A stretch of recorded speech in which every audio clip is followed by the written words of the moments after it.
What's up guys, welcome to my Toa Mudo vs the Kengan Annihilation tournament video. If you're new here and enjoy today's video or Kengan in general, make sure to subscribe and join the Discord to talk more about these videos and possibly get a chance to be in a future video.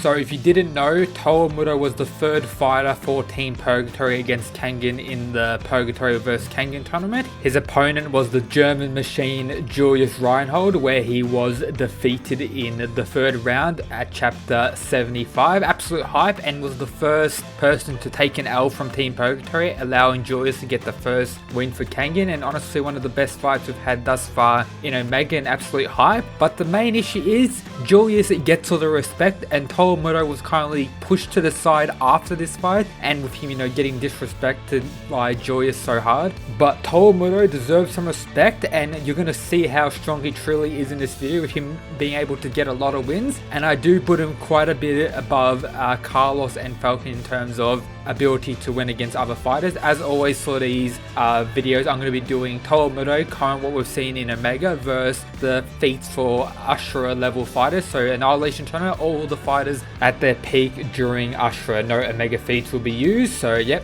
Let's go over some stuff regarding Toa Mudo. So his nickname is the Beast of Destruction, one of the most badass nicknames in the whole series. Have to, respect that. And he's one of the tallest and one of the heaviest fighters we have in the whole series. His height is 208 centimeters, which leaves him at 6'10", and his weight is 214 kilograms, which is slightly higher than Omega Julius, which is absolutely insane to think about. He's a descendant of the New Zealand Maori people and a descendant of the legendary hero of the Maori people. He kind of has some type of god complex going on, slight, not really that major, but he does have that going on, and that kind of adds to his fighting style and how careless he kind of fights, and what kind of led to Julius absolutely destroying him near the end. In the past, he was strong enough to become an open weight champion in the underground martial arts promotion, the same one where Falcon was able to become the middleweight champion. He was also able to defeat his brother, who was stated to be on his equal, after entering this tournament and gaining various other techniques regarding that. And the most important thing to cover is he has similar strength, not the same level of strength, but similar strength to Julius. Alongside that insane strength, he has techniques, and two techniques that are somewhat similar to Nico style techniques, such as the water kata and the redirection kata. And then he has an ultimate technique known as Breathing Mountain, which is somewhat similar to the Nico style's ultimate technique, Demon's Bane, but it's not as OP, and Toa Mudo's version of it isn't as powerful and can't really execute it as easy as Ohma does. So it's like a level 1 version of the Demon's Bane that Ohma uses, and the other techniques are pretty much somewhat similar to the Nico style, but in my opinion not as good and more of a base level. But they're completely separate from the Nico style, and they're Toa Mudo's own technique. Now I'll get onto the what if battles. First up, we have our boy Rihito. So in my opinion, Rihito is most likely going to get wrecked by Toa, about 10% difficulty. You could argue that Rihito's Razor Edge could do maybe a little bit of damage to Toa, but honestly, Rihito has nothing on Toa, absolutely getting destroyed. Big rips for our boy Rihito. Up next is Kiryu, one of the fastest characters we have in the series. I don't think Toa Mudo is going to have an easy time trying to catch him, but if he catches him, I don't think it will take too much of Toa Mudo's ability to do some real damage and take Kiryu out. But the only issue is being able to catch him, and whether Toa Mudo will actually fight like that. Based on his fight with Julius, he was more defensive than offensive. He did attack first sometimes, but the large majority of the fight was him really countering his opponent's attack and pretty much waiting for the opponent to attack him. And doing this against Kiryu will not be very good, and I don't think his ability or techniques will really do anything to counter Kiryu's Rakashasha Palm and the evolved version of it. But while also considering that, you need to think about how many of the Rakashasha Palms Toa can actually tank. My prediction is about 5 or 6 of them before it gets him down,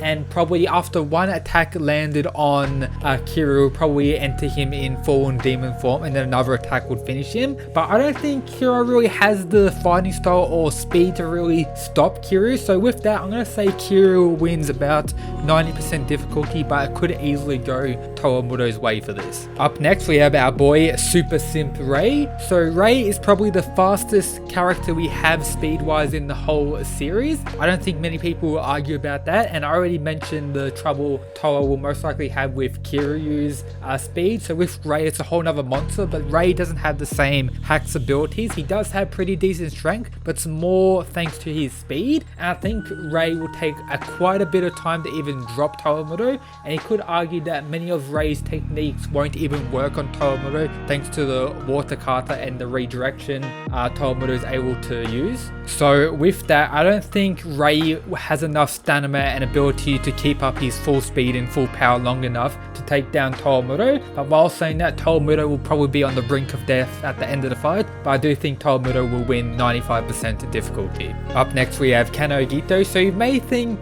Toa may outclass Kanoh due to being so much bigger and probably having a lot more strength, but you need to remember Kanoh Gito is, you know, all around Chad. He's like the peak all around fighter we have in the whole series. Got various other fighters such as Kuroki who, you know, excel to the absolute limits on certain stuff, but Kanoh is, you know, all around just a monster. And also when it comes to adapting to your opponent's fighting style, I think Kanoh Gito is a master at. He does mess around, try and copy people's fighting styles, but when he gets serious and wants to win and gets that, you know, super serious drive, enters formless state and this does whatever he needs to do to get that dub, he will get that dub. So with that, I think he'll be able to defeat Toa around 70% difficulty rate. You could argue higher, but I just think Kanoh outmatches him on every element bar pretty much raw power. Next is Tokita Ohma. This will be an interesting one. If it's pre-memories back, I think Ohma probably loses around 70% difficulty rate, but if it's once memories are back, once Demon's Bane is there, I think Ohma wins about 80% difficulty rate. The Demon's Bane and a lot of Ohma's Nikaido style techniques are pretty much superior to Toa Mudo's techniques, and then the only difference is the tankiness and the durability, and Ohma having a large advantage when it comes to speed. So with that, if he's able to Demon's Bane back, you know, one of Toa Mudo's attacks, it'll probably be over there and then, and it'll be similar to how Ohma defeated Wakatsuki in my opinion. Up next we have Kuroki Gensai, another character who is very deadly and probably be able to quite easily, not easily, but quite convincingly defeat Toa Mudo. I have, you know, all the big guns at the start here, so yeah, a Kuroki wins in about 80%, not 80%, about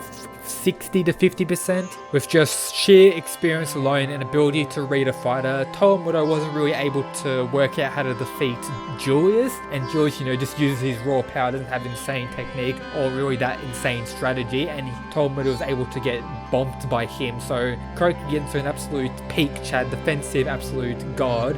I don't think Toa Mudo has anything on Kuroki. Up next we have Adam. So Adam really has nothing on Toa in my opinion. He has less power, less durability, probably even less speed you could even say. So with that, Adam gets destroyed, low difficulty. Up next we have Akoya. So Akoya may be an interesting one. He has pretty decent defense and the fastest reaction speed in the whole series. So with that, he may be able to catch Toa off guard, and Toa may have a lot of trouble trying to get through his defense. There is quite a big weight difference, but not too much that Akoya will get completely destroyed and overwhelmed. But the biggest issue for Akoya to be able to win this fight is whether he's able to deal enough damage to actually drop Toa. In my opinion, I don't think he has enough damage output and enough time to actually take him down. So Toa wins about 85% difficulty. Up next is Chiba, gets absolutely destroyed, has nowhere near enough power to drop Mudo. Just can't win, you know, just no chance to win. Rip to Chiba as always. Up next we have Gaolang. So if this was Omega Gaolang, it'll be a different story, but as always it's Ashura Gaolang, and Ashura Gaolang does have pretty decent power, but not the insane knockout power that he has in Omega. So with that, I don't think Gaolang personally has enough power to knock down Toa Mudo, and will most likely end up being a stamina game. Gaolang has the speed and foresight, where Toa Mudo has the tankiness and power, but it's going to be an interesting one. For sure, either way it goes, it'll be like 95% difficulty, but I don't really see Gaolang knocking him out or dealing enough damage to finish him. And the same could be said for Gaolang versus Julius and a lot of people against Julius, but Toa Mudo even more with having, you know, water kata elements and all of that. So I think Toa Mudo probably wins like 95 to 99% difficulty. Up next is Hanafusa, a character I don't really like including in many of these because if he wanted to, Toa Mudo would be dead with his poison. But with that, I don't think he'll be able to defeat Toa Mudo without the poison, so probably lose about 60% difficulty rate until he runs out of stamina after doing quite a bit of damage to Toa, but not enough to take him down. Up next we have Hatsumi-sen. So at first when I was thinking about this, I was going to say Hatsumi-sen would lose, but thinking back about the Bando fight and how he was able to counter Wakatsuki with his soft style quite a bit, you could argue if him being able to take out Bando the way he did, he could probably do the similar thing to Toa Mudo and actually be able to land his ultimate technique that he failed to land on Kanoh and probably finish him with that. So with that, Hatsumi-sen will probably win about 70 to 80% difficulty rate. Next is Cosmo, and I don't think Cosmo has any way to really defeat Toa Mudo, especially Ashura Cosmo, like submission based. How is he really going to submit and grapple and choke out Toa? The creator did say his moves like that would work on Julius and people like that, but in my opinion, Toa has too much technique and I don't think Cosmo will be able to do that. Up next is an interesting one. We have Julius. This is Ashura Julius. So Ashura Julius doesn't have the new Blast Call like ability that he has in Omega, how he defeated Toa. So without that, I don't think Julius is really able to defeat Toa. If Julius, you know, goes 100% drive all out and Toa makes the same mistake, you could argue. But without this new power buff and, you know, new mindset, I don't think Julius really is able to defeat Toa. It'll still be high difficulty, about, you know, 80 to 90%, but I don't think Julius was able to win in Ashura. Up next is Kaneda. Can't really do anything against Toa Mudo, lost. Up next is Karo the Fisherman. He may be able to do some damage, but as a whole, not really. Most likely quite easy to lose. He may be able to do, you know, some quick damage, may be able to injure him like 50%, but really not, can't do that much. Kiozan the sumo dude will be an interesting fight. It'll be a back and forth between the two. I think the water kata and other techniques will counter Kiozan quite a bit, especially the redirection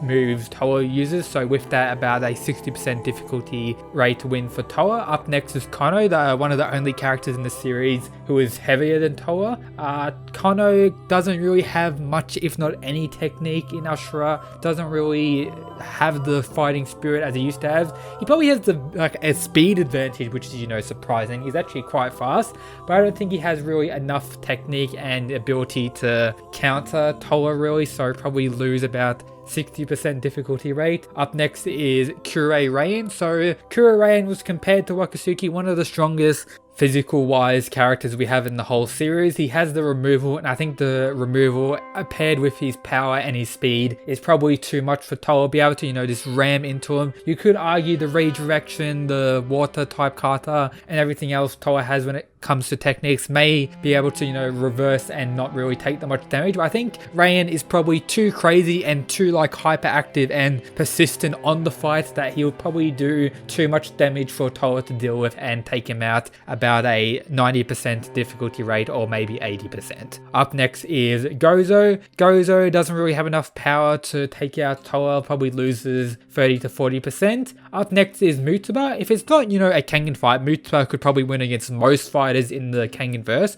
but if it's a Kengan fight, I don't think Muteba has that much to do against Toa. It'll be similar to how he went against Wakatsuki, where he's like, fuck this, I'm out, and how he'll probably go against Julius as well. He may be able to do quite a bit of damage, and if he went full serious, which he probably wouldn't, he may be able to do like life-threatening 99% difficulty rate damage to him, but I don't think Toa is going to lose against Muteba. Probably be about an 80%, and Muteba will probably give up. Up next we have Nezu, and moving on.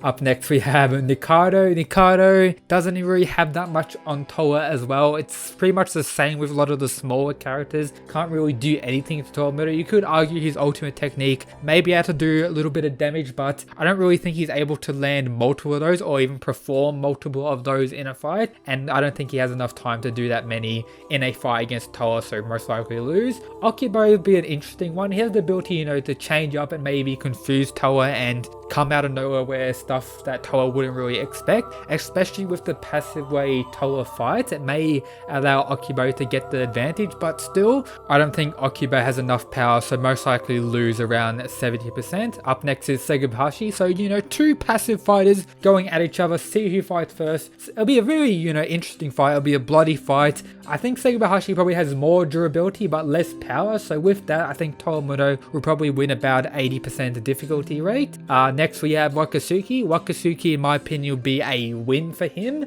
Toa Mudo was taken out by Julius's blast core type of technique, and Wakatsuki, in my opinion, his blast core is probably a little bit stronger, or his most powerful attack is probably a little bit stronger than Julius's attack. So with that, I think Toa Mudo loses, based upon Wakatsuki's tankiness and probably a lot more technique based, a lot more strategy going into his fighting style than what Julius has. So yeah, Wakatsuki wins about 70%. Up next we have Sawpaing, another interesting one. If he's able to land a hammer of Burma on Toa's head, Toa's dead like that, but as we know, Sawpaing sadly doesn't use it like that. If he did, he'll be unstoppable, but big rips, he doesn't use it like that. Sawpaing most likely loses 60 to 75%. Up next we have Inaba with hair, being able to lift pretty heavy objects, but still Inaba is far too small, and he's just a little boy. A little boy can't deal with an absolute big ass giant like Toa, in my opinion. Up next we have Meguro. Not enough strategy, probably gets destroyed by Toa's technique and overwhelming power and weight advantage of Meguro. Meguro gets destroyed. Next is Robinson. Robinson is an interesting one, may be able to do quite a bit of damage on him, but doesn't really have enough knockout potential against someone at Toa's size, so most likely lose about 50% difficulty rate. Sawada walks into the arena and walks out with a fat L, big rips. And then the last fighter we have is our boy Bando, the whip boy. So the whips may be able to kill Toa right there and then. The whips can probably kill like 80% of the people with the insane hacks to the peak condition, but I think Toa has more technique, more experience when it comes to hand-to-hand combat, with Bando just being a crazy killing machine and doesn't really block anything and mostly relies on his hacks to defeat people. So we'll probably lose against Toa about 60% difficulty rate, but you could argue that the whips could absolutely destroy Toa. Yep, but that's all the characters from the Annihilation tournament up against Toa Mudo. Hope you enjoyed today's video. If you did, make sure to subscribe, join the Discord, and that's it guys. Peace.